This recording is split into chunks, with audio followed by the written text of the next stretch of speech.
Bom, pessoal, vamos nos organizar para dar início a essa segunda parte do encontro do MASP Professores.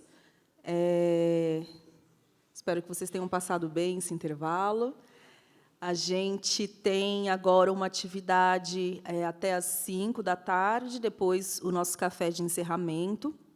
Então, só para relembrar, essa atividade está no contexto do Laboratório de Mediação, que tem o objetivo de instrumentalizar o público do programa em suas visitas em grupo ao MASP e em suas ações didáticas e de mediação na sala de aula ou em outros contextos educacionais. O Laboratório de Mediação é uma atividade presencial, prática e contínua, realizada ao longo de todo o ano, no contexto desse programa, que é o MASP Professores. Cada atividade é orientada por professores, curadores, artistas, ativistas especializados nos mais diversos campos da arte e da cultura, a partir do desenvolvimento de propostas distintas e complementares entre si.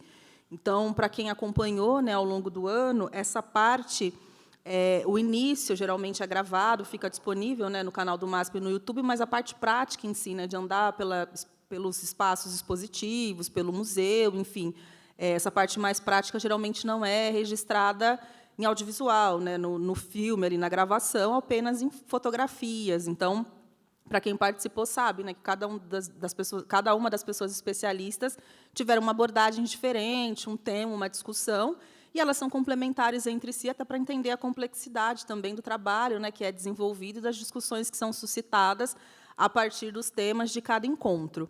Então, hoje temos André Mesquita e Isabela Righelli, curadores aqui do MASP. André Mesquita, da área de mediação em programas públicos, além da curadoria. Isabela, na curadoria em si, né, são setores diferentes, mas complementares entre si nas atividades. E, hoje, os dois curadores da exposição que dá nome ao encontro e à exposição coletiva que está no prédio ao lado, né, no Pietro, Histórias da Ecologia, foi organizada por ambos. Então, eu vou ler aqui rapidamente essa introdução para passar a palavra para André e Isabela e direcionar, falar um pouco mais sobre como vai acontecer essa dinâmica de visitação. Bom, no ano em que o Brasil cedia a COP30, Conferência das Nações Unidas sobre as Mudanças Climáticas, em Belém do Pará, o MASP apresenta a exposição Histórias da Ecologia. Esta é a 8ª mostra do museu dedicada a histórias diversas, plurais e polifônicas desde 2016. Não se trata de uma resposta direta à conferência, mas de um enfoque ampliado. Para além da urgência incontornável da crise climática, a exposição expande o conceito de ecologia, analisando, por meio do trabalho de artistas, ativistas e movimentos sociais, as relações entre seres humanos e mais que humanos, que incluem animais, plantas, rios, florestas, montanhas, fungos. A exposição faz parte do programa anual do MASP, dedicado às histórias da ecologia, em 2025, que inclui monográficas de Abel Rodrigues, Clarissa Tossin, vai abrir na próxima semana, já fica o convite, Claude Monet, Franz Kradberg, Ruda Guzmán, Minerva Cuevas, Movimento dos Atingidos por Barragens, que são as mulheres bordando direitos, Taniki Yanomami, bem como mostras na sala de vídeo de Emília Scarnuliti, Inuk Siles, Janaína Wagner, Maia Watanabe, Tânia Ximena e Vídeo nas Aldeias. Então, vou chamar aqui ao palco André Mesquita, Isabela Righelli, sejam muito bem-vindos. Obrigada por aceitar o nosso convite. A palavra é de vocês. Obrigada, Gláucia, pelo convite. Boa tarde a todas, todos e todes. Sim. Daqui todo mundo fica assim, a luz batendo, é muito difícil ver os rostinhos, mas eu queria agradecer todo mundo pela presença aqui no sábado, no MASP Professores. É um prazer enorme participar desse programa que é tão querido pelo museu e para a gente especialmente. Boa tarde, também quero agradecer a todos, todas e todes. Também fico muito feliz pela oportunidade de conversar com vocês sobre essa exposição, Histórias da Ecologia, que a gente abriu, enfim, faz um mês, exatamente. E, enfim, a gente vai fazer uma pequena fala, apresentando um pouco o conceito da exposição e os núcleos, como a exposição está dividida, e depois convidá-los para a visita. O formato, só retomando, a gente pensou, como somos um grupo bastante grande, para fazer uma visita guiada, propriamente dita, na exposição, que é uma exposição de 5 andares, com mais de 200 obras e 116 artistas, a gente achou melhor fazer uma introdução aqui, né, contar um pouquinho sobre o que é essa exposição, como ela foi pensada, um pouquinho de cada um dos núcleos, em 20 minutos. Depois a gente vai dar 40 minutos para vocês ficarem à vontade, livres para ir lá ver a exposição. A gente até pensou em fazer um PowerPoint com as obras, mas as obras estão aqui atravessando a rua. É muito mais interessante vocês terem esse tempo para olhar os trabalhos e depois voltar para cá, para uns 30 minutos que a gente tem de conversa. A ideia é que, enfim, se vocês tiverem, né, vontade de nos perguntarem, fazerem perguntas ou provocações sobre os trabalhos, tirar foto da legenda para poder lembrar ou trazerem anotações. E a gente vai estar aqui esses 30 minutos para essa conversa, que para nós é bem importante. Enfim, para expandir também alguns dos temas da exposição, porque eu imagino que o que é interessante de Histórias da Ecologia é que é uma exposição que, por meio da arte, vai falar sobre várias coisas, né? Vai falar sobre ciência, vai falar sobre geografia, vai falar sobre política, vai falar sobre história. Então, eu acho que é uma exposição que dá para ser abordada de distintas maneiras, por exemplo, na sala de aula, né? Então, eu queria deixar esse convite para vocês retornarem e para a gente ter essa conversa bem informal, bem aberta conosco sobre as obras que vocês se interessaram e queriam saber mais. E a gente também se preocupou, tanto o André quanto eu, em fazer com que as obras fossem o mais acessíveis possível. Então, a gente escreveu muitos textos sobre os trabalhos. Cada um dos trabalhos tem uma legenda curta aí de mais ou menos 100, 150 palavras. Então, isso também, né, é uma maneira de tornar acessível essa produção para vocês. Bom, eu quer começar? Você quer começar? Não, eu ia comentar exatamente, né, que a gente fez um esforço muito grande de, pelo menos, cobrir grande parte da exposição com esses textos, né. Então, além da exposição, a gente lançou o catálogo. O catálogo tem 5 textos, cada texto referente a um núcleo da exposição. A gente fez questão de, no catálogo, comentar e falar de todos os artistas participantes. Então, a gente comenta de praticamente todas as obras da exposição. E, como todo ano, né, como parte também da área de mediação em programas públicos e um esforço muito grande da equipe editorial e da curadoria, a gente sempre lança uma antologia de textos. A gente acabou de lançar a antologia de Histórias da Ecologia. Enfim, todo ano a gente lança, né, uma antologia referente ao eixo curatorial, e é um livro que também complementa várias discussões presentes na exposição e questões também relativas à educação também presentes em muitos desses textos que a gente selecionou para essa antologia. Bom, a exposição Histórias da Ecologia, a gente pensou, né, busca pensar a ideia de ecologia como um sistema de inter-relações entre seres humanos e outras formas de vida, sejam elas animais, florestas, montanhas, enfim, né, ou com a maneira como a gente se relaciona e como isso transforma e modifica a nossa relação com o que a gente entende como natureza, né? Não é uma exposição sobre mudanças climáticas, embora as mudanças climáticas sejam parte e resultado dessas redes de relação que a gente tem uns com os outros e com o meio em que a gente habita, mas é uma exposição que vai abordar muitas outras questões relacionadas a isso, inclusive mudanças climáticas.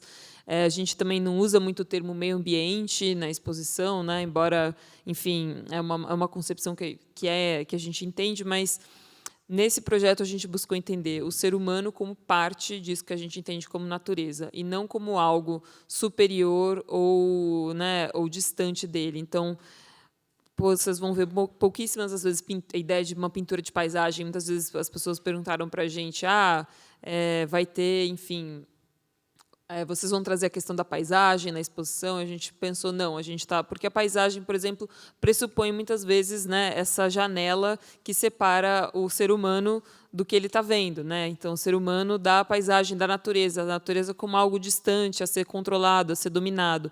Nesse projeto, a gente buscou justamente entender a humanidade como parte dessa natureza, né? Então, é parte integrante disso, não está acima, não está superior, está no mesmo nível de importância e de, enfim, interferências. O primeiro núcleo, ele é uma espécie de... Começa no 6º andar, né, a exposição. Ela foi pensada assim, para começar no 6º andar, e vocês vão descendo do 6º para o 5º, até chegar no o último núcleo da exposição está no 2º andar. Então, sugiro que vocês comecem no 6º e vão descendo. Então, o primeiro núcleo da exposição é o Teia da Vida, que é um núcleo que funciona um pouco como uma introdução à ideia, né, de ecologia como esse sistema de inter-relações. Esse núcleo ele parte muito da ideia da teia de aranha, como esse desenho que não tem começo, meio e fim, né? A teia de aranha, se você olhar, todos os pontos estão interligados, e qualquer alteração que a gente faça, né, se a gente pegar uma teia de aranha e mexer em um dos pontos, esse desenho se transforma e se altera completamente. Então, a gente parte da imagem da teia de aranha para pensar a ecologia.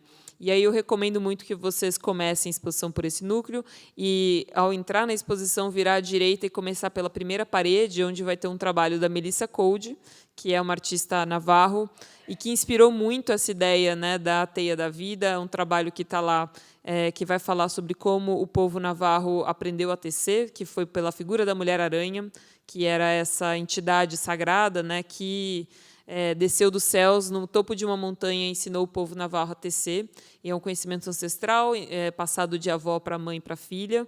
E isso informa muito a maneira como eles fazem o mundo, né? Tecer é uma maneira de criação de mundos, e ela está ligada com a relação com as ovelhas, que fornecem a lã, com as plantas, que fornecem o pigmento, com as árvores, que fornecem a madeira. Enfim, eu recomendo muito. Não sei, André, se quer comentar alguma coisa do Teia da Vida? Não, só comentar que a gente vai falar um pouco de cada um dos núcleos, né? A gente fez um slide bem simples com a lista de artistas de cada um desses núcleos, né? A gente vai ver que é uma lista bastante variada, muito grande. A gente tem muitos artistas do Sul Global, né? Que a gente chama do Sul Global, artistas de diversas nações indígenas também compõem a exposição. E, enfim, não sei se você quer comentar alguma coisa. Vocês vão perceber também que tem uma repetição de alguns artistas em diferentes núcleos. Por exemplo, alguns desenhos da Carolina Caicedo, que é uma série que pertence à nossa coleção. São alguns retratos de mulheres ativistas importantes na luta ambiental. Esses retratos ela geralmente mostra sempre todos juntos. A gente optou por espalhar esses retratos pela mostra, conectando as mulheres representadas com as lutas nas quais elas estão ou estiveram envolvidas em vida, né, entendendo que o Brasil é um país letal para ativistas ambientais, climáticos, no geral. Então, infelizmente, a história de vida dessas mulheres, muitas delas foram semeadas, como a gente fala aqui na América Latina, né, que a pessoa vira semente, né, a luta dela permanece, ela gera outras pessoas que virão complementar essa luta. E, bom, isso vocês vão perceber. Os desenhos do Joseca Yanomami também estão espalhados pelos núcleos, desenhos da nossa coleção. Isso é algo que eu queria chamar a atenção. Eu acho que um outro ponto para a gente chamar a atenção é que o nosso recorte também curatorial dessa exposição. A gente tem trabalhos de artistas e momentos de causas ambientais ou momentos sociais, principalmente uma produção a partir dos anos 60, que é onde a gente identifica também um grande movimento e uma potencialização grande de movimentos da causa ambiental e todas as discussões relativas à ecologia nesse contexto, né, nesse período dos 60. Então, boa parte dos trabalhos e dos artistas estão aí focados, né, dos 60 em diante, mas isso não quer dizer que a gente tenha obras de outros períodos. Além das obras da Carolina Caicedo e José Yanomami, a gente também tem parte da coleção do Comodato Landman, né, de arte pré-colombiana, de algumas peças também espalhadas pela exposição, dialogando, fazendo algumas conexões interessantes com trabalhos contemporâneos. Bom, o segundo núcleo da exposição é o Geografias do Tempo. É um núcleo que vai lidar um pouco com a relação entre tempo e espaço. Ele, né, entendendo que, por exemplo, o que a gente vive hoje em termos de mudanças climáticas começou há muitos anos. Existe todo um debate, né, em que momento começa o antropoceno, o que a gente entende como esse período né, geológico que é definido pelo impacto da mão do ser humano no mundo, mas a gente, por exemplo, desde a Revolução Industrial, a nossa percepção de tempo se alterou drasticamente, né, com o relógio, com os calendários, com o tempo sendo pautado pelo trabalho, assim como, por exemplo, as mudanças climáticas também alteraram a nossa percepção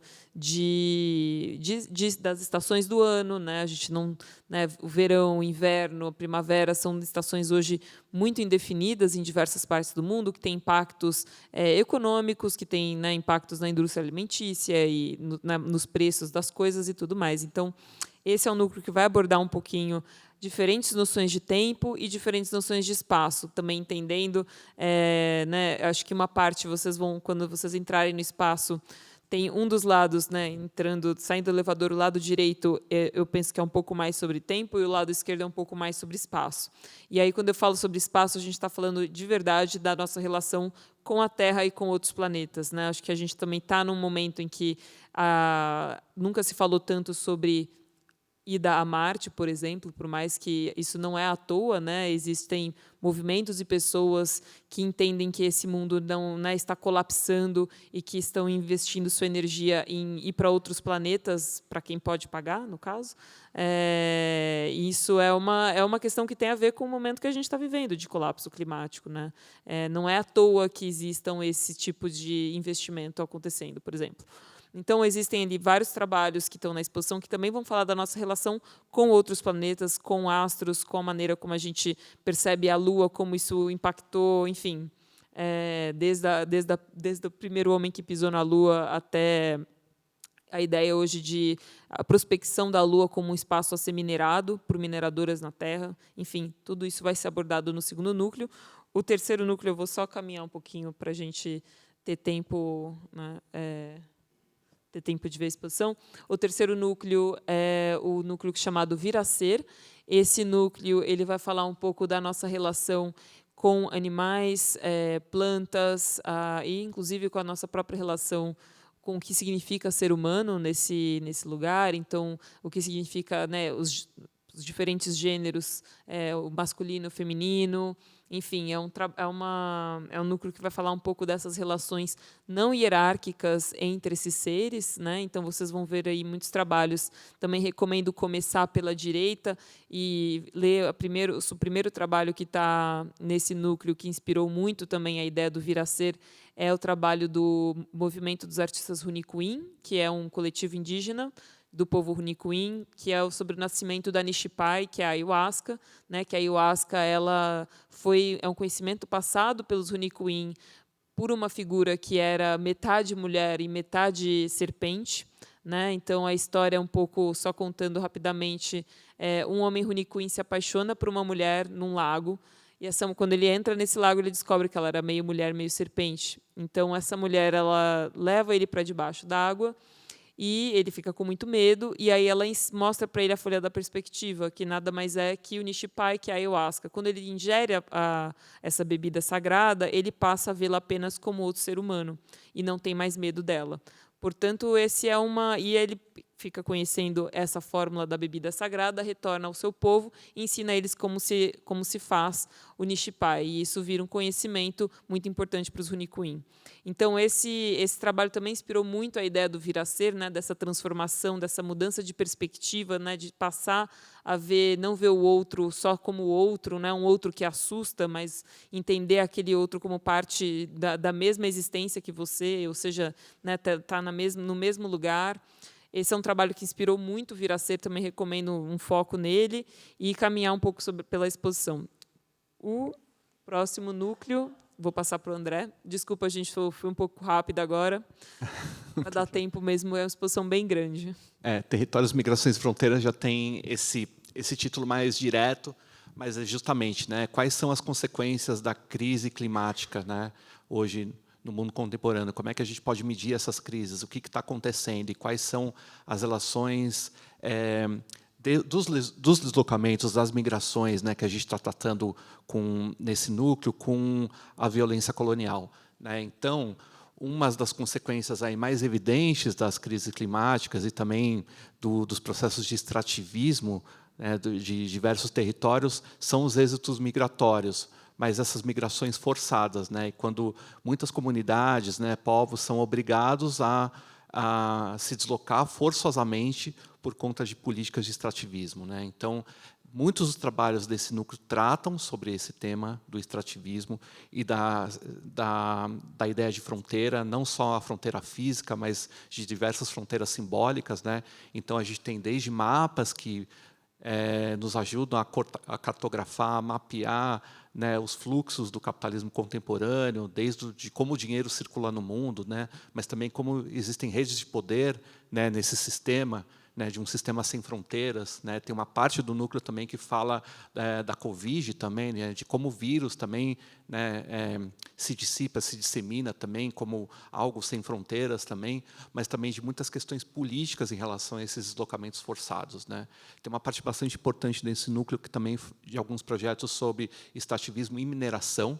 Então a gente traz alguns contextos sobre essa discussão da mineração, seja no Brasil ou em outros países também, e questões urgentes aí que a gente tem visto, por exemplo, dando alguns spoilers, né? A gente tem um vídeo, por exemplo, do Forensic Architecture, né, que é uma agência de pesquisadores, investigadores, arquitetos, ativistas e artistas baseadas em Londres. Eles produziram um vídeo introduzindo um conceito bastante importante nesse núcleo para as discussões recentes à ecologia também, ao cuidado com a terra, que é a noção de ecocídio. Então, eles tratam da ideia de ecocídio no contexto de Gaza, né, de como a gente pensar que a questão do que está ocorrendo no território palestino não é somente um genocídio, mas também é um ecocídio, né, de como a guerra, né, constitui aí uma destruição massiva desses territórios. Fazendo só uma sugestão, eu sugiro começar esse núcleo especificamente pela esquerda, ver o vídeo que está aqui atrás e fazer esse percurso para cá. Sim. Com uma sugestão. E aí, Habitar o Clima é o último núcleo que está no segundo andar, é o núcleo que encerra a exposição, é o núcleo que também sintetiza algumas questões que vocês vão ver nos núcleos anteriores, mas que traz essa discussão ambiental e da ecologia para o urbano, né? Então, trazer essas discussões de direito à cidade e também das questões dos deslocamentos e também das políticas, enfim, da violência governamental contra alguns desses territórios, das consequências climáticas em relação a algumas cidades. Por exemplo, tem um trabalho da Cristina Ribas, uma artista gaúcha, que fez um mapa, que ela chama de uma hidrocartografia, sobre o que aconteceu em 2023 e 2024, nos desastres das enchentes, né, que ocorreram no sul do país. Tem alguns trabalhos que também trazem também experiências de autonomia, de resistência e de ocupação na cidade. Então, a gente está trazendo um contexto de São Paulo, por exemplo, as fotografias da Virgínia de Medeiros,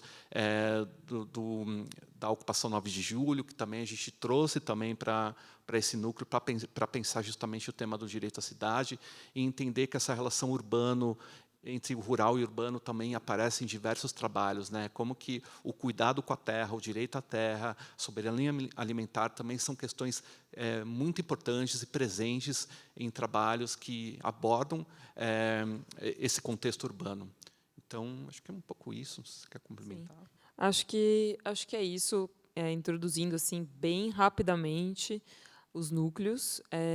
Acho que agora a gente pode deixar vocês à vontade para ir lá ver a exposição, de novo, começando pelo sexto andar e descendo, e a gente vai ficar disponível aqui, acho que são 4h06 agora, 4h05, 4h50? Vocês... Que horas? 4h50?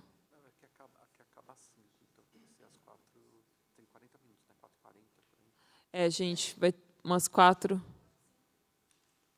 5? A gente consegue estender um pouquinho, então? Porque eu sei que acaba assim. Então tá, vamos lá, desculpa. 4h45, vai. Vamos lá, 4h45. Pessoal, a gente vai estar aqui de volta. Por favor, façam perguntas. Obrigada. Fotografem, vejam as legendas, façam perguntas. Provocações. Vamos ficar felizes. Obrigada.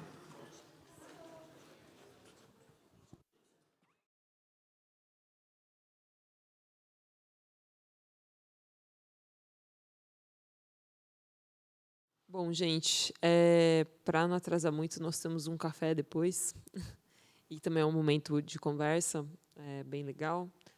Eu queria abrir esse espaço para vocês fazerem as perguntas. Acho que deu para ter uma ideia um pouquinho da exposição, né? Eu sei que 40 minutos é bem pouco. Acho que vocês devem ter visto que é uma exposição bem grande, densa, com bastante coisa, com bastante conteúdo. E eu acho que esse espaço, para nós, pelo menos, é muito legal de ouvir, né? O que vocês pensaram. Acho que também não só precisam ser perguntas, mas também comentários que vocês queiram fazer são sempre bem-vindos para a gente começar uma discussão, uma conversa aqui. Eu sei que é sempre estranho a gente estar nessa posição de estar no palquinho e não conseguir ver direito o rosto de vocês por conta da luz, mas quero que vocês fiquem à vontade. A gente tem um microfone ali, acho que é só levantar a mão e a gente pode dar início a uma conversa. Fiquem, enfim, Sim. espero que tenham perguntas. Tem uma pessoa aqui. Olá, meu nome é Juliana. Eu comecei lá do sexto, conforme as orientações, e quando a gente chega no quinto, tem assim, descapitalizar o tempo, né? Ele já aparece ali bem pequenininho, né? Como se o nosso tempo ele está tão marcado como a gente já nem percebesse. Mas também não me pareceu às vezes contraditório, porque a gente só pode pensar esse tempo marcado dentro de uma concepção de ecologia, e não de natureza.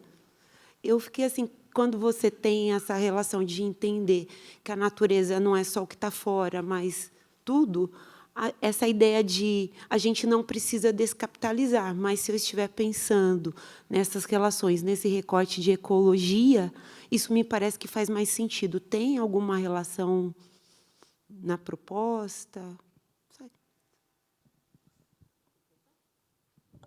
Posso comentar, assim, eu acho que quando esse trabalho da Maré de Matos, te agradeço pela pergunta, aliás, esse trabalho da Maré, quando ela fala em descapitalizar o tempo, eu acho que é um convite à maneira da gente perceber o tempo de outra forma, né, que não esteja dentro de uma lógica do capital, né, de utilizar o tempo único, exclusivamente, separando ele e pautando ele pelo trabalho, né, que é isso que a gente vê desde a Revolução Industrial. Esse trabalho também ele está numa parede com outros... Estou lembrando de memória, outras 4 obras, né? E essas outras 4 obras, você vai lembrar da parede, assim, tentar visualizar. Então, um trabalho do José Yanomami, 2 obras do Hans Ragnar Mathiesen e uma terceira obra do Aikobo. E essas 4 obras, elas falam de outro tipo de percepção do tempo, que não é pautada no ritmo do trabalho, mas no ritmo da própria natureza, né? O trabalho do Aikobo é um calendário que ele faz a partir... o que é central nesse calendário é as transformações da floresta, né, os ritmos da floresta, das plantas, dos peixes. O trabalho do Hans Ragnar, que é um artista Sami, que é um povo indígena do norte da Noruega, do norte da Suécia até a Rússia, que é um povo nômade, que migra de acordo com as diferentes estações do ano, seguindo as renas. Então, ali também é uma concepção de tempo muito distinta da nossa concepção de tempo pautada no trabalho ocidental, né? E o trabalho do José Yanomami, que vai falar um pouco sobre a relação com o Sol, né, com a passagem do Sol durante o dia, que, se vocês perceberem, aquela figurinha no meio do desenho, ela representaria o Sol numa canoa, que, segundo o Joseca, o pai do Joseca, contava para ele que o Sol, durante o dia, ele passava de canoa no céu, de um horizonte, de uma ponta a outra, e aí, quando era noite, ele entrava embaixo da terra num túnel de água e saía de novo em cima. Então, são outros 4 trabalhos que estavam em diálogo com essa obra da Maré de Matos, que falam justamente de uma perspectiva de tempo que não é pautada no capital, né? Deslocar essa perspectiva de tempo. Não sei se eu respondi a sua pergunta ou não, mas me diz aí se é isso, se é por aí que eu entendi a sua...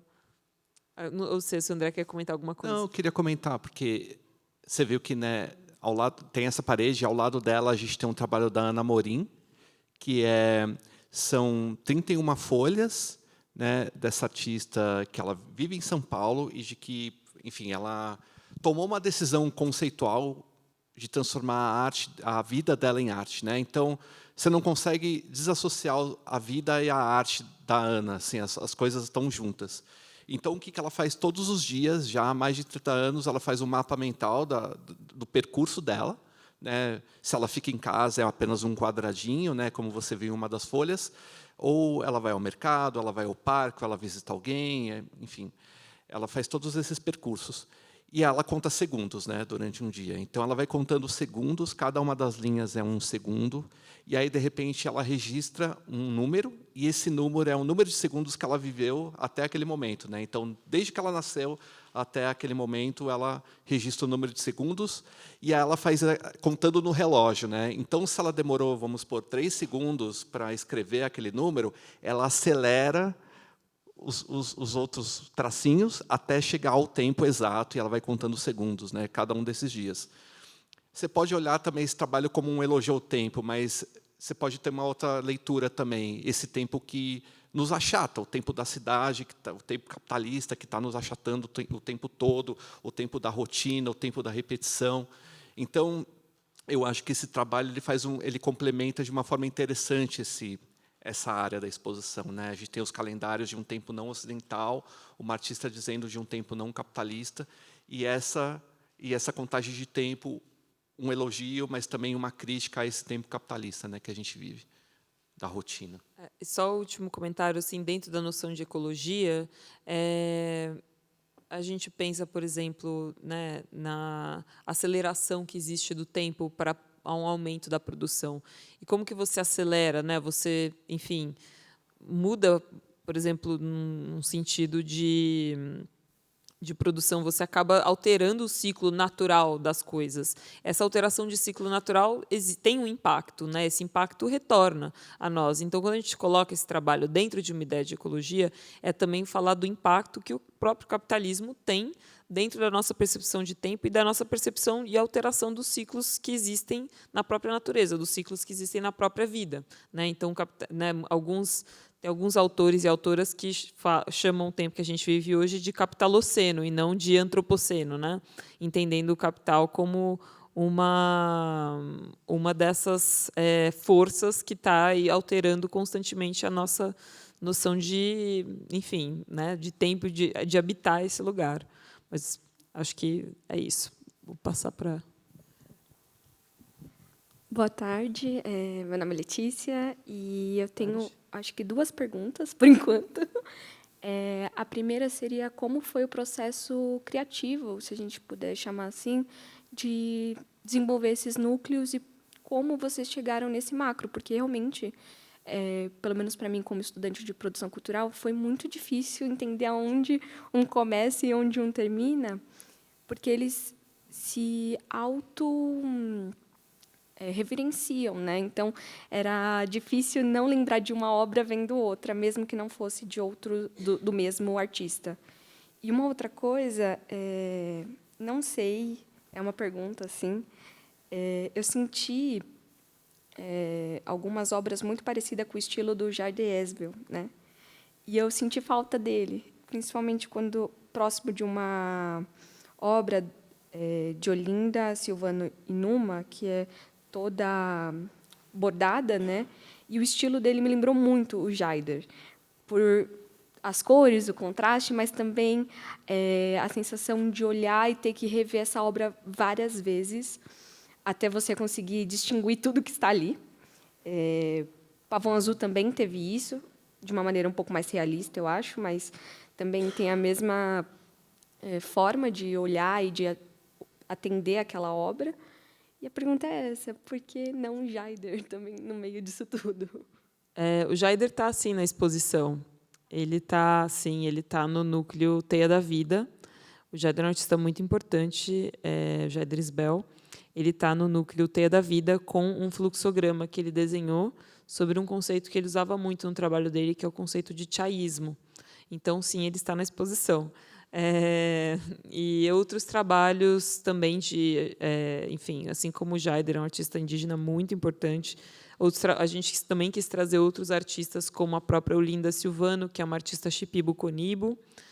Acho que o que tem, né, talvez de semelhança aí, de aproximação da Olinda com com o povo Shipibo-Conibo, com o Jaider, é que tanto o Jaider quanto a Olinda são de povos ayahuasqueiros, né, que se utilizam do ayahuasca ali na região amazônica. Então, acho que muitos trabalhos, talvez você esteja identificando essa similaridade, porque muitas dessas imagens vêm dessas mirações, né?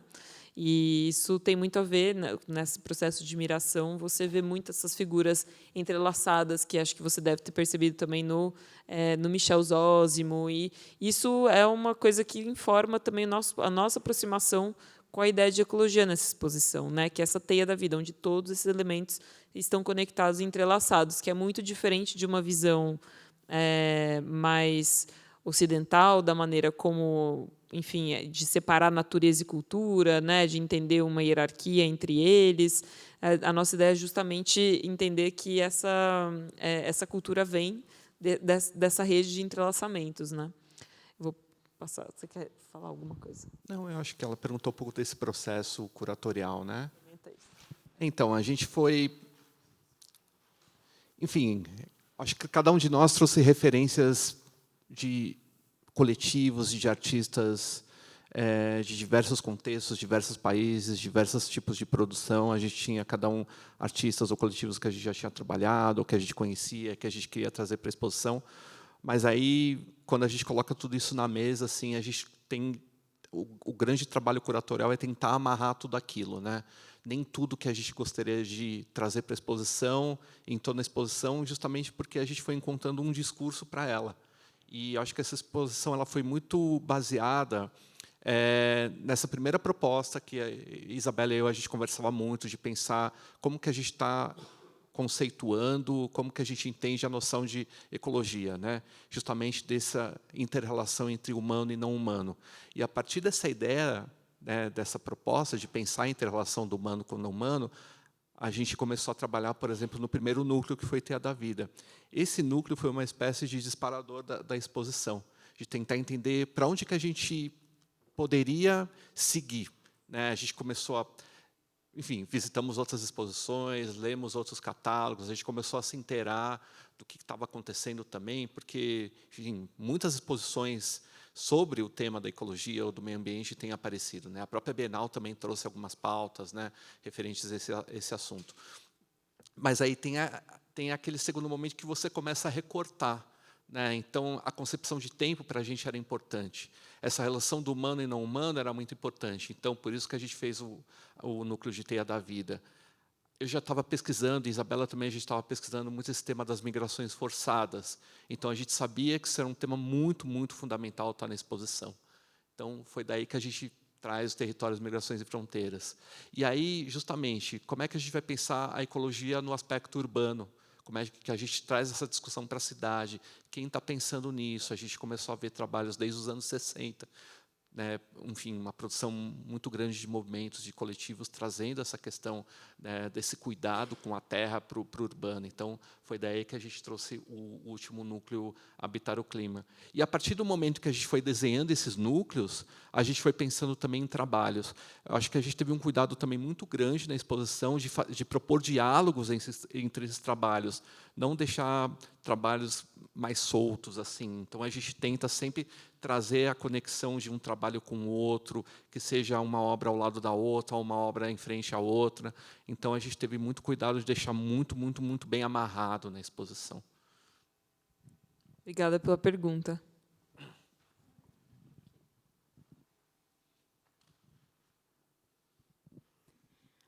Oi, boa tarde.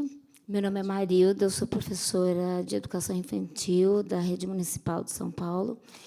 E várias coisas chamaram a atenção, mas eu gostaria que se vocês pudessem comentar a respeito do astronauta refugiado, que eu achei muito interessante, porque ele levava várias coisas nas costas. Se vocês pudessem comentar de onde partiu a ideia, o que foi pensado com essa obra. Obrigada. Essa obra que você... Obrigado pela pergunta. É do Yinka Shonibari, é um artista nigeriano, ele vive em Londres. Ele tem uma série desses astronautas, né? Esse aqui é apenas uma peça de uma série bastante grande. Então, o que a gente vê, né? No centro dessa sala, um astronauta, né? Em tamanho natural, um corpo em tamanho natural, com uma roupa cujo tecido é um tecido de matriz africana, né? E aí, com um capacete, fazendo um pouco dessa referência do astronauta, e o que ele leva nas costas, né? Cada um desses astronautas leva objetos distintos, né? Nunca é a mesma roupa, e nunca é a mesma pessoa, e nunca são os mesmos objetos.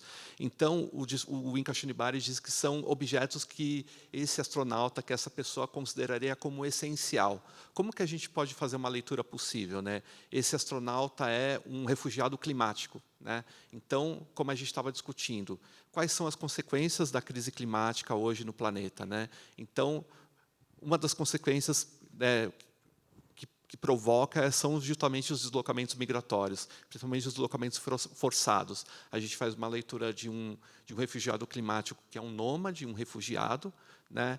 E essa coisa do astronauta, para a gente, é muito interessante também. Quem tem o direito e quem tem a possibilidade de migrar para outro planeta hoje em dia, né? A gente vê toda essa discussão, né, do Elon Musk, né, de todo mundo querendo povoar a Lua ou povoar outro planeta, porque esse planeta já não serve mais, né? Como se a gente estivesse num ponto sem retorno, né? O estrago já foi feito, mas quem tem esse direito e quem tem a possibilidade de migrar, né? Então, eu acho que esse astronauta é um chamado mesmo, né? Ele é um ser à deriva, né?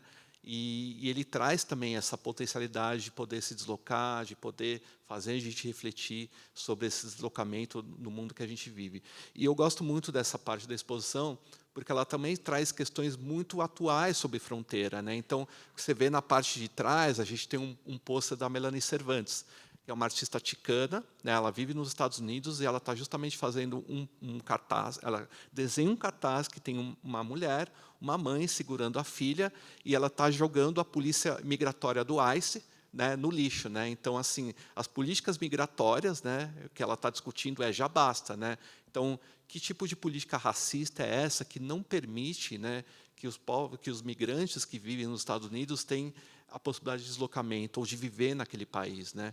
Então, ela traz esse questionamento. Ao lado, por exemplo, a gente também traz uma obra que está discutindo o tema da migração, que é justamente uma obra muito linda da Noemi Pérez, que é uma artista colombiana, que fala dessa travessia do Darién, né, que é uma floresta muito perigosa, né, que muitas pessoas, famílias, comunidades atravessam essa floresta, muita gente acaba morrendo ou desaparecida, porque é uma floresta bastante, enfim, fechada, né? E então você vê nesse trabalho essas pessoas que ela aborda, né, em tamanhos muito pequenos, né?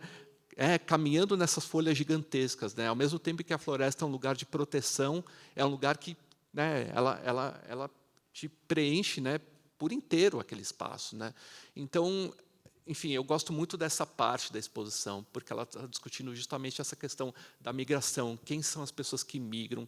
Quem tem o direito de migrar? Quem tem o direito de permanecer no mesmo território? Que políticas extrativistas são essas que a gente tem hoje no mundo contemporâneo? Que polícia é essa que impede das pessoas viverem no lugar que elas vivem, né? E impedir que as pessoas se desloquem?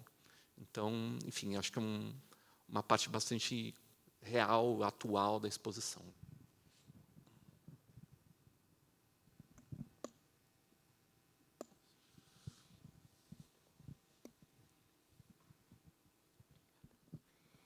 Olá, André, Isabela, boa tarde. Meu nome é Luana, eu sou artista, pesquisadora também. Minha pergunta é mais uma curiosidade com relação a uma decisão curatorial de ter percebido, eu não consegui ver todos ainda, mas de ter percebido que em algumas obras não tem a mediação do texto. E eu vou falar sobre um específico, eu fiquei muito curiosa, que era na Geografias do Tempo, era um pedaço de um osso que estava cravado com algumas inscrições. Eu supus que parecia um sistema de contagem, não sei, mas não tinha o texto. E quando eu me vi ali buscando aquela informação, percebi que algumas também não tinham. Então, me deu essa curiosidade de saber que decisão curatorial foi essa. Muito obrigada. Obrigada pela pergunta. A gente somos 2 curadores e são 235 obras. A gente não conseguiu escrever pequenos textos sobre todas elas na exposição, até por uma questão de espaço. As legendas com texto elas são maiores, mas no catálogo a gente tem pelo menos um comentário sobre cada um dos trabalhos. Esse trabalho você supôs corretamente. Sim, acredita-se, né, que é uma forma de contagem do movimento dos planetas no céu, esse trabalho pré-colombiano, que é feito num osso, e do lado tem um trabalho que está em relação com ele, e esse trabalho tem um texto que comenta essa peça. Então, na verdade, ele tem um texto, mas ele está aglutinado no texto do trabalho do lado, que é uma comparação entre os dois. Ele comenta brevemente aquela peça. No catálogo tem, sim, comentário, mas é isso, é uma peça pré-colombiana que muito pouco se sabe sobre ela, né, muita suposição, mas ela estava ali justamente nessa comparação com um relógio de sol, que também é em cima de um molde de um osso, que é de uma presa, de uma morsa, que foi o primeiro animal a ser extinto quando os nórdicos ocuparam a Islândia. Então, também tem uma relação entre esses dois, mas no catálogo tem, sim, um textinho pequeno, é um comentário muito breve sobre ele, né? Mas a gente adoraria ter produzido 235 pequenos textos, mas, infelizmente, a gente produziu só 100, 100 e poucos. Mas no catálogo temos mais informações sobre cada um deles. Mas obrigada por observar. A gente também acredita que é muito importante ter esses comentários nas obras. Isso expande, né, a nossa relação com elas, né? Acho que isso cria mais informação mesmo, mais mediação. Mas eu acredito que deve ter sido a exposição que bateu o recorde aqui no museu com mais texto de obra produzido, né? Sim, sim. Fez muitos textos, assim. Foi, sim. Mas obrigada, bom saber que aí os textos estão sendo lidos.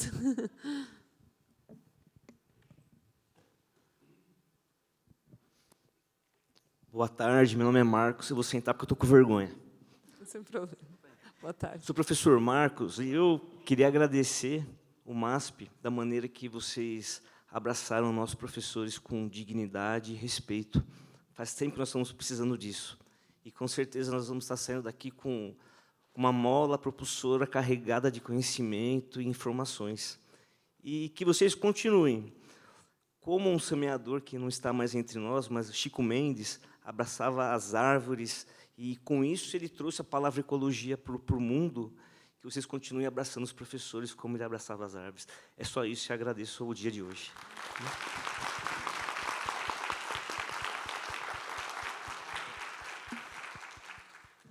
Muito obrigado. Obrigada.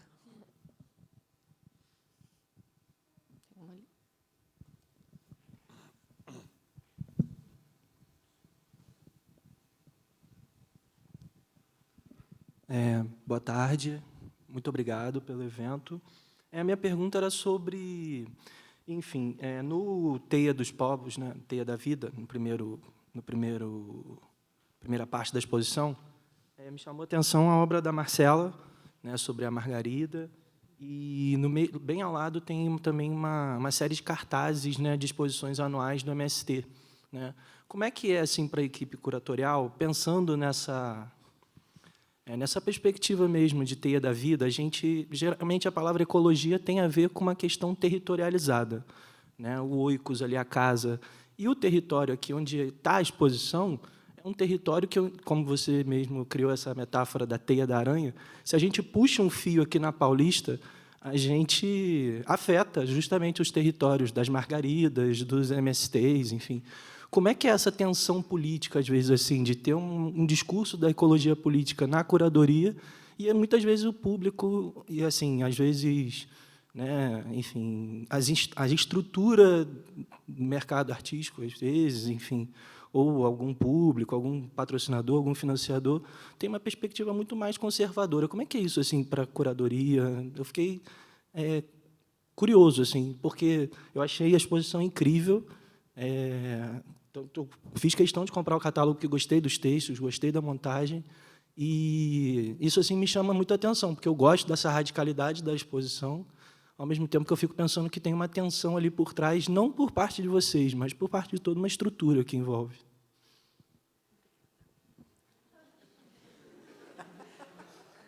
Eu estou tentando pensar em como responder. Olha, eu não sei, assim, né, falar de tensões não nomeadas, mas eu acho que eu entendo muito o que você está falando. Eu acho que, assim, para nós é muito importante, nós, enquanto curadores, trazermos a presença, por exemplo, a exposição, a gente fala, é uma exposição de artistas coletivos, movimentos sociais. Então, tem a produção de movimentos sociais que não necessariamente se veem como um coletivo de artistas, né? Não tem uma preocupação, por exemplo, como outros artistas que têm outros tipos de preocupações com seus trabalhos e tudo mais, né? Para nós, não dá para falar sobre ecologia no Brasil se a gente não fala, por exemplo, da atuação do MST, por exemplo, sabe? Então, assim, era muito importante ter a presença deles, assim como a presença do movimento de atingidos por barragens, das mulheres que produziram arpilheiras, a gente, inclusive, fez, né? A Gláucia Helena de Brito, que está aqui, foi co-curadora da exposição comigo, né? Então, para nós também era muito importante ter a presença do MAB no ano de Histórias da Ecologia e falar, por exemplo, né, sobre as pessoas atingidas por barragens. Então, acho que assim, o MST traz, dentro dessa discussão, uma questão do direito à terra, do direito ao cultivo, né, do alimento de qualidade, do acesso à água limpa, né, o quão isso é importante para diversas famílias brasileiras. E a Margarida Alves também, né, uma liderança sindical que foi, enfim, assassinada, e que também trouxe isso na sua luta e que semeou muitas outras Margaridas, assim, né? Então, assim, para nós é muito importante ter esses trabalhos na exposição, e eu não sei, assim, Eu acho que, para mim, também, essa pintura da Margarida, inclusive, é do acervo do museu. É do acervo do museu. E também é muito importante a gente ter esse trabalho, essa autonomia mesmo de escolha, como Isabela e eu tivemos e temos sempre para publicar o texto que a gente quer publicar na antologia. A gente já publicou um manifesto do MST na Antologia de Histórias Brasileiras, por exemplo. Então, a gente trabalha com essas possibilidades, sim, né? A gente, justamente, que a Isabela falou, a gente não consegue falar de ecologia no Brasil se a gente não coloca o MST. E essa parede, para mim, é muito especial na exposição, porque, se você olha para ela, a gente está trazendo a conexão entre movimentos sociais muito importantes, né? A gente tem o Mural da Pantera Negra, que é esse encontro do Emory Douglas, que era ministro da Cultura dos Panteras Negras, que vai a São Cristóvão de las Casas, em Chiapas, faz uma série de oficinas com o povo zapatista, cria esse projeto Zá Pantera Negra, que é a junção do zapatismo com os Panteras Negras. A gente convidou a Kika Carvalho para redesenhar, reinterpretar um cartaz do Emory Douglas dos anos 60. Então, toda vez que esse projeto ele é apresentado em um novo contexto, ele precisa ser reinterpretado por um artista local. Então, a gente convidou a Kika. Se você olha o cartaz original do Emory Douglas, né, tem essa ativista dos Black Panthers segurando uma lança e um rifle.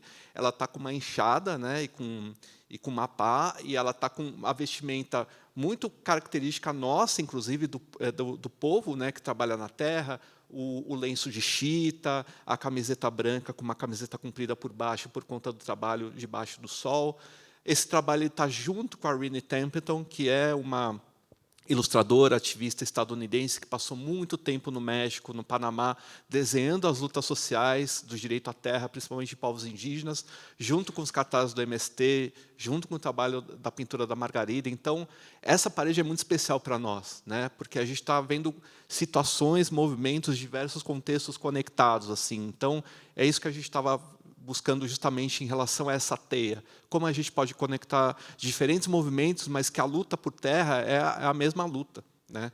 Então, acho que tem outros trabalhos que lidam sobre isso, né? Quando você vai no Territórios, Migrações e Fronteiras tem aquele mapa gigantesco do Bureau d'Etudes, né, que é esse coletivo francês que mapeia o capitalismo contemporâneo, né?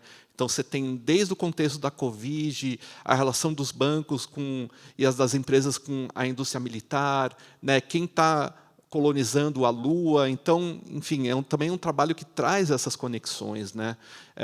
E eu acho que, assim, eu desde sempre trabalho sempre na chave, desde que eu trabalho como curador, como pesquisador, que a arte ela é política, a estética é política por si mesma, então é impossível a gente não falar dessas coisas, né? Não tem como não dizer sobre isso, não tem como trazer essa discussão para uma exposição ou trazer essa discussão para umas professores, que é uma coisa que, desde que eu entrei no museu, eu estou aqui desde o primeiro dos professores, todas as discussões sempre foram muito presentes aqui. Então, é isso que torna o museu vivo, é isso que torna a arte uma ferramenta de transformação social, de discussão e de crítica. Então, eu acho que é esse o caminho. E é muito importante, só acrescentar o que o André falou, que nós, como curadores, né, e os artistas, sempre têm autonomia para falar, né, das questões, e que as instituições culturais entendam e tenham espaço para essas múltiplas visões, assim, né? Eu acho que a gente tem que dar, enfim, ainda bem que a gente tem essa possibilidade no Brasil de hoje, né? Isso não está sendo realidade em muitos países, como a gente está vendo hoje em dia. Infelizmente, a gente vê que, né, volta de censura, de várias coisas, tem sido uma questão em vários contextos. Mas a gente tem essa possibilidade de fazer isso, e que eu acho que as instituições culturais elas só vão ser diversas, inclusivas e plurais quando elas, de fato, abarcam a complexidade dos temas dos quais elas se colocam a tratar. Mas acho que é isso. Acho que a gente vai ter que encerrar por aqui, né? São 5h30, infelizmente, mas a gente tem um café agora. E eu e o André, acho que a gente se coloca também à disposição para conversar com vocês também. A gente vai estar disponível no café, e quem quiser fazer perguntas, considerações, provocações, a gente vai estar disponível para ter essa conversa mais 1 a 1 também. Isso vai ser um prazer. Eu queria muito agradecer a presença de todo mundo, os comentários, as perguntas. Para nós é muito importante ouvir de vocês. Isso também nos ajuda. A gente aprende muito com a visão de quem visita a exposição. Para nós é muito, muito valioso também. Queria deixar o meu agradecimento também a vocês que vieram hoje, num sábado, e a todos os comentários e perguntas. Obrigada. Também quero agradecer vocês e fazer um convite para vocês, professores. A gente tem um programa de gratuidade, seria muito legal que vocês voltem para o museu com seus alunos, com os estudantes, visitem Histórias da Ecologia, as outras exposições, assim, para a gente vai ser um prazer rever todos vocês. Muito obrigado.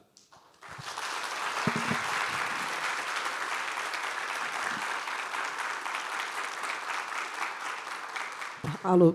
Bom, gente, então assim se encerra a nossa programação de 2025. Agradeço imensamente Isabela Rigeli, André Mesquita, nosso coordenador aqui de área, mediação em programas públicos. A gente sempre agradece ali no púlpito, mas é legal, né, visualizar. E dizer que para a gente, né, uma alegria, uma oportunidade bem importante quando a gente junta essas várias frentes de atuação, né, pensar um projeto curatorial no museu como o MASP, pensar as atividades, né, a trajetória, a experiência, tudo aquilo que tem sido desenvolvido, como a gente viu com Clarissa, Gerard, Wagner, nas universidades, nas aldeias, nos terreiros, pensar aquilo que vocês têm desenvolvido no chão da escola e nas várias frentes de atuação que cada uma tem. E, de novo, né, repetindo um pouco daquilo que a gente falou de manhã, se a gente se pensar junto, se a gente olhar para o lado, ver quem está com a gente chega muito mais longe, ainda que demore mais tempo. Então, tudo isso que a gente faz aqui é o mínimo, na verdade, para pensar, né, educação pública de qualidade, para pensar uma programação que seja, de fato, efetivamente diversa, inclusiva e plural. E, para isso, a gente precisa de vocês, né? A gente precisa da educação, a gente precisa, né, exercer o nosso papel cidadão, ocupar todos os espaços, ocupar aqui o MASP, através das várias programações que a gente desenvolve, desde a curadoria até os programas públicos. Então, já fica o convite, então, para que vocês retornem, estejam com a gente em 2026. a partir do eixo expositivo Histórias Latino-Americanas. A gente espera, a gente precisa, a gente constrói nessa perspectiva, né, de ser coletivo, de ser junto, de ser para e com vocês também, assim como, né, o ano não acabou, embora a nossa programação aqui do Professores, então convido vocês também para retornarem nas exposições que vão abrir até o final do ano. Na próxima semana a gente já tem 3 delas, né, Clarissa Tossin, Abel Rodrigues, a Sala de Vídeo, Emília, que eu esqueci agora o sobrenome, mas, enfim, uma artista lituana bem importante também, mais algumas outras exposições, Minerva Cuevas, Taniki Yanomami e Mai Watanabe em dezembro. Enfim, a programação ela não para e ela faz essa espiral girar. E é importante, como a gente disse de manhã também, que a gente entenda qual é o nosso lugar, o nosso papel e como a gente se movimenta e ativa, né, na máxima potência tudo aquilo que a gente acredita que é saudável, né, retomando de Irá Guarani, que a gente traz, que a gente acrescenta de saudável nos lugares, nos territórios em que a gente ocupa. Então, muito obrigado pela presença de vocês, pela parceria de sempre. Agradeço imensamente. Vejo vocês na programação daqui até o final do ano, em 2026, com as histórias latino-americanas. Muito obrigada.